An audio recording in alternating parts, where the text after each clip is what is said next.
Good evening everyone, good evening mga kabsat. Kain muna tayo ng orange from Baguio bago po tayo mag-dinner ngayong gabi.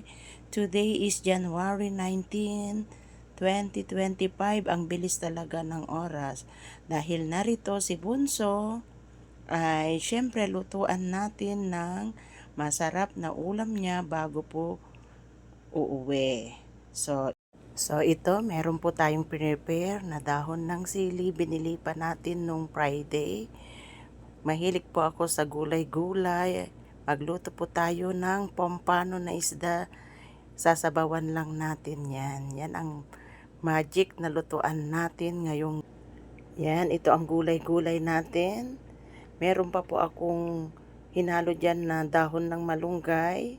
Kasi gusto ko talaga maraming gulay. Kaya ito na naluto na. Pwede na po tayong kumain para hindi malate si Bunso sa kanyang pag-uwi dahil bukas siya po ay magpapalaboratory. Kaya pakainin natin na sinigang na isda ngayong gabi.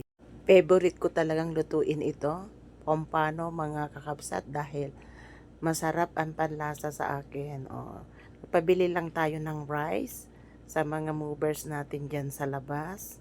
Kasi hindi po tayo makapagluto ng rice dahil wala tayong rice cooker. Minsan nakikisabay lang po tayo sa mga boys, pero walang mga boys tonight dahil hindi ko alam kung may project sila. Salamat po sa inyong panonood. God bless everyone. Bye!